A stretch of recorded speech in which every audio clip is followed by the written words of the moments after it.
The home that Babe Ruth built has changed drastically in recent years, but what hasn't changed is the history of the Yankee organization. A history in which Virgin Islander Horace Clarke has had a hand in creating. Horace Clarke's love for the game began in his backyard growing up in Frederiksted St. Croix.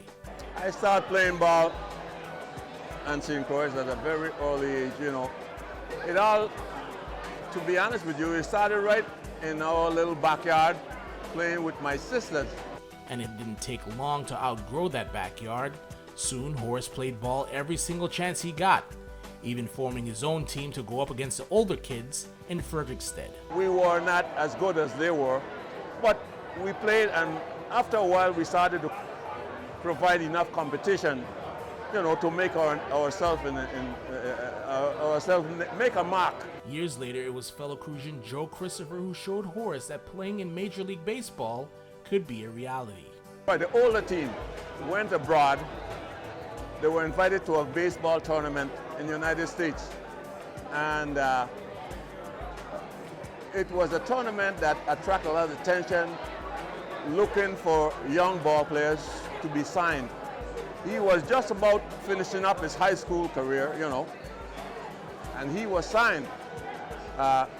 And that attracted some attention because there were scouts in Puerto Rico close to us, but the scouts in Puerto Rico were scouting ball players in Puerto Rico. They never came to St. Croix, So having one of our native guys who participated in abroad and attracted some attention and was signed because he was exposed out there, and the scouts, the people in upper echelon about the scouting situation say, well, if they got a kid that signed here in the United States from the Virgin Islands, why don't our scouts from here in the States, or those scouts that we have hired in Puerto Rico, go to St. Croix?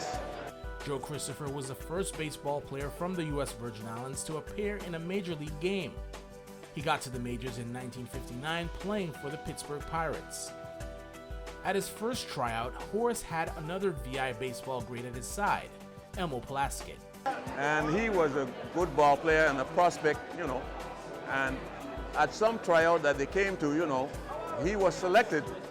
I was in that tryout myself, but I was a shortstop at the time, and I could, when the scout asked me to put me in the position where I was playing, which was shortstop, and I went there and they started to hit ground balls and everything, and he said, okay, that's good, but you're feeling a little too shallow, because our fields didn't have the regular cutout that they have in regular professional, or a prop, the way a field should be kept. So he sent me back a little farther, deeper.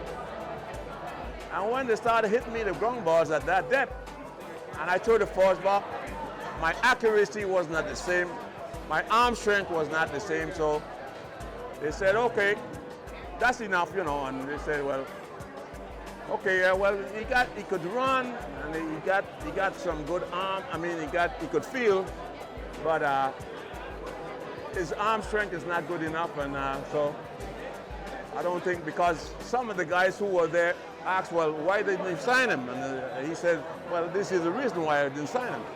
So anyway, so that one went by.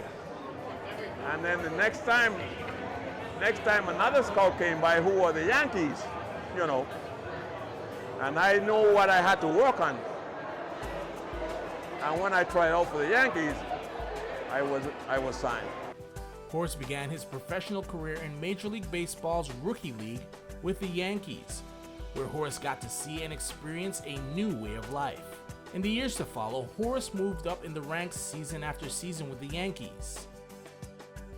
Anyway, the following year, I went to a higher league, a higher Class D baseball, but it was a longer league, and that's where I really got myself into knowing what I had to do, a longer season, and that's what it started. And of course, here we go again. I was in the Yankees organization, and in those years, the Yankees were winning pennant and World Series. And I would move up from year to year. I think I would have, in another organization, I might have made the big leagues a little sooner. But the Yankees, they were stuck with outstanding players and winning World Series and pennants. But I was fortunately enough, to, in my second or going on my third year in AAA ball, where, the second baseman in the name of Bobby Richardson, said that he was thinking of retiring, and so they had me in mind to play in AAA at second base.